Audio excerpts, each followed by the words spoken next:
இன்றைக்கு அதிமுக ஆட்சியில் கொண்டு வந்த பல்கலைக்கழகத்தை ரத்து செய்த அரசாங்கம் இந்த அரசாங்கம்.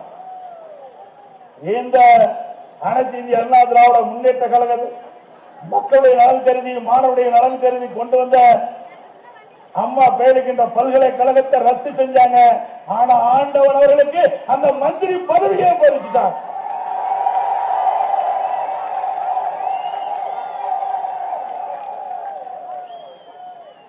அதே போல கடல் நீர் உப்பு நீரை நன்னீராக்கி குடிநீர் திட்டம் நானே அறிவித்த சிவி சண்முகனுடைய அழைப்பை ஏற்று இந்த நகரத்தில் வந்து அந்த திட்டத்தை அடிக்கல் ஆட்டினேன். கிட்டத்தட்ட 1503 கோடியில பிரம்மாண்டமான கடல் நீரை குடிநீராக்க திட்டம். இந்த பகுதி மக்களுக்கு நிலையான குடிநீர் கிடைக்க வேண்டும் என்பதற்காக திட்டத்தை கொண்டு வந்தோம்.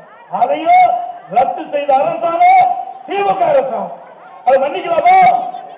மன்னிக்கலாமா? மக்களுக்கு துரோகம் விளைந்த அரசுக்கு 2026 தகுந்த பாட புகட்டீர்களா?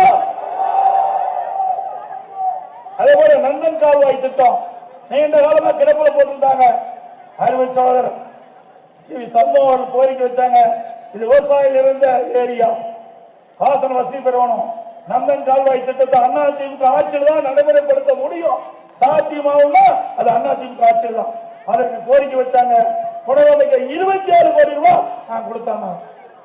அதோட நந்தன் கால்வாய் திட்டத்தில் திருவண்ணாமலை விழுப்புரம் மாவட்டத்தில் உள்ள சுமார் 5000 ஏக்கர் நிலம் பாசன வசதி பெறுவதற்காக அந்த திட்டத்தை நிலெடுப்பு மற்றும் திட்டத்தை விரிவுபடுத்துவதற்கு 309 கோடி மதிப்பீட்டில் தயாரிக்கப்பட்டாங்க. அந்த திட்டத்தையும் கிடப்பில் போட்ட அரசாங்கம் திரு ஸ்டாலின் மாடல் அரசாங்கம். விவசாயிகளுக்கு துரோகம் விளைக்கின்ற இந்த ஆட்சி வேண்டுமா?